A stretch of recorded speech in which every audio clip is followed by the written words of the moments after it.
देश के प्रत्येक नागरिक को संस्कृत अवश्य सीखनी चाहिए। जैसे प्रत्येक मुसलमान को उर्दू आती है, प्रत्येक ईसाई को इंग्लिश आती है, वो अपने धर्म ग्रंथ अपनी भाषा में पढ़ लेते हैं, किंतु प्रत्येक हिंदू को संस्कृत नहीं आती है। और हमारे सारे धर्म ग्रंथ संस्कृत में हैं। और जब हमारे धर्म ग्रंथ संस्कृत में हैं, तो वो हमारे धर्म ग्रंथों में वास्तविक रूप में क्या कहा गया वो नहीं जानते हैं। जिसने जैसा तोड़ मरोड़ करके बता दिया, चाहे वो किसी कूटनीति के तहत हो, जैसे देश स्वतंत्र होने के बाद हमारी सारी शिक्षा पद्धति को बिगाड़ करके रख दिया, जो हमारी प्राचीन शिक्षा पद्धति थी उसको लागू नहीं किया गया।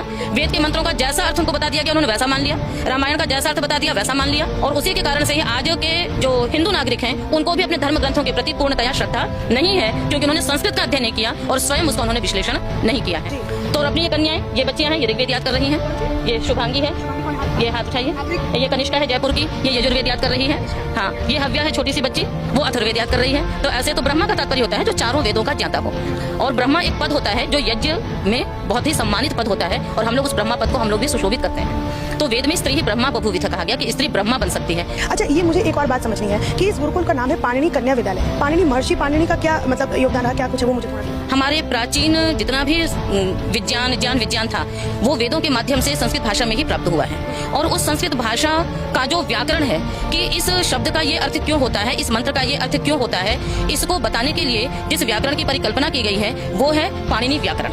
तो महर्षि पाणिनि ने ही इस व्याकरण की रचना की, और जिसमें लगभग 4000 सूत्रों के माध्यम से उसे संगठित किया है और उसको व्युत्पन्न किया है। तो महर्षि पाणिनि के वो 4000 सूत्र हैं, उन्हीं ऋषि के नाम पर ये पाणिनि कन्या महाविद्यालय है। क्योंकि इस विद्यालय में आप देख रहे हैं कि जितने भी छोटी छोटी बच्चियां हैं, इन सबको वो सूत्र याद है।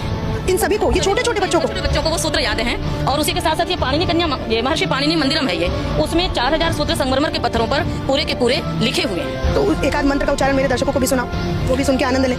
ओम प्रातरग्निं प्रातरिंद्रं हवामहे प्रातर्मित्रा वरुणा प्रातरश्विना प्रातर्भगं भूषणं ब्रह्मणस्पतिं प्रातर्सोममुदरुद्रं भुवेम। ओम प्रातर्चितं भगमुद्रं भुवेम वयं पुत्रमदिदेव्यो दीर्घता आदिश्यद्यं मन्यमानसुरशिद्राजादित्य भगं दक्षे